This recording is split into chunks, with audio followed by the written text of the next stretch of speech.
Deixe-me começar nossa aula com uma pergunta muito comum. Por que um católico precisa confessar seus pecados a um sacerdote? Se Deus conhece nosso coração, não seria suficiente reconhecer os erros diretamente diante dele e pedir perdão durante uma oração? Essa é uma dúvida legítima. Para alguns, a confissão parece uma obrigação antiga, um constrangimento ou apenas uma conversa particular. Hoje vamos compreender por que Cristo instituiu esse sacramento e o que realmente acontece quando recebemos a absolvição. Primeiro, precisamos compreender o pecado. Ele não é apenas a violação de uma regra ou o descumprimento de uma obrigação religiosa. O pecado é uma escolha que fere nosso relacionamento com Deus, com o próximo, com a igreja e conosco mesmos. O pecado venial não destrói nossa amizade com Deus, mas enfraquece a caridade e prejudica nosso crescimento espiritual. O pecado mortal exige matéria grave, plena consciência e consentimento deliberado. Quando essas condições existem, perdemos a graça santificante. Mas Deus não abandona aquele que caiu. Como o pai do filho pródigo, ele permanece esperando o nosso retorno. Surge então outra pergunta. A confissão foi inventada pela Igreja ou nasceu da própria vontade de Jesus Cristo? A resposta está no Evangelho de São João. Na noite da ressurreição, Jesus apareceu aos apóstolos que estavam reunidos. Jesus desejou a paz aos discípulos, mostrou-lhes suas chagas e, em seguida, soprou sobre eles o Espírito Santo. Então declarou: recebei o Espírito Santo. A quem perdoardes os pecados, eles lhes serão perdoados. Portanto, Cristo confiou aos apóstolos uma verdadeira missão: discernir, perdoar e reter pecados em seu nome. Essa missão continuou por meio dos sucessores dos apóstolos e dos sacerdotes que colaboram com os bispos. A confissão pode produzir alívio emocional, mas não é apenas um desabafo, uma conversa particular ou uma sessão de terapia. Algo objetivo acontece naquele momento. O penitente apresenta seus pecados e recebe sacramentalmente o perdão de Deus. O sacerdote não perdoa por mérito ou poder pessoal. Ele age como instrumento de Cristo e ministro da Igreja. Por isso, o confessionário é chamado de Tribunal da Misericórdia. Ali, o pecador arrependido não encontra condenação, mas salvação.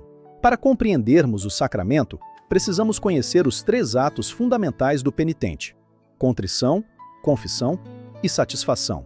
A contrição é a dor por ter pecado, acompanhada da decisão sincera de abandonar o pecado e mudar de vida.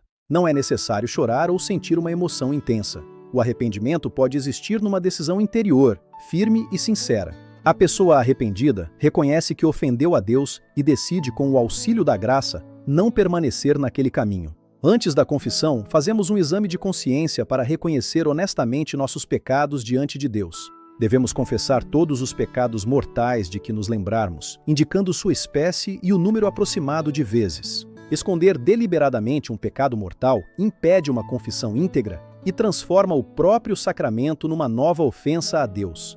Também não é preciso contar histórias longas ou detalhes desnecessários. Devemos falar com clareza, humildade e sinceridade. Embora não seja obrigatória, a confissão dos pecados veniais é recomendada e muito útil para o crescimento espiritual. A satisfação, conhecida como penitência, pode consistir numa oração, numa obra de caridade ou numa reparação. A penitência não compra o perdão é gratuito. Ela manifesta nosso desejo de reparar o mal cometido. Depois de ouvir a confissão, o sacerdote pode oferecer uma orientação espiritual e apresenta ao penitente uma penitência adequada. Em seguida, chegamos ao centro do sacramento. O sacerdote estende a mão e pronuncia a absolvição. Eu te absolvo dos teus pecados, em nome do Pai, do Filho e do Espírito Santo. Nesse momento, os pecados são verdadeiramente perdoados e a graça santificante é restaurada quando havia sido perdida. A história não pode ser apagada, mas o passado pode ser perdoado, curado e redimido pela misericórdia.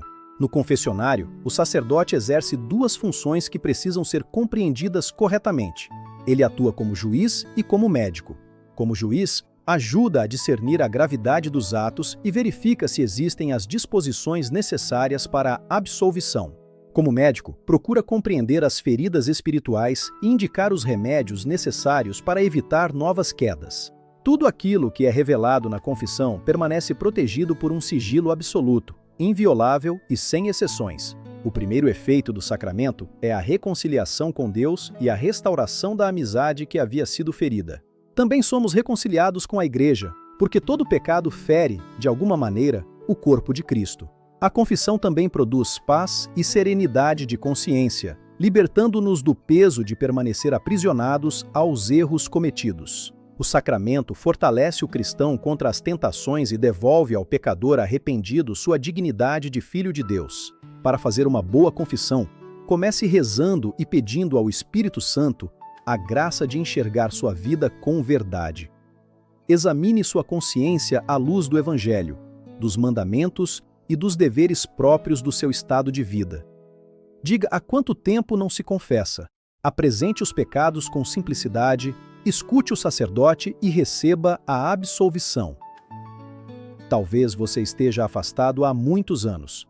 Mesmo assim, nenhum pecado sinceramente confessado é maior do que a misericórdia de Deus. Procure uma igreja, prepare seu coração e volte para casa.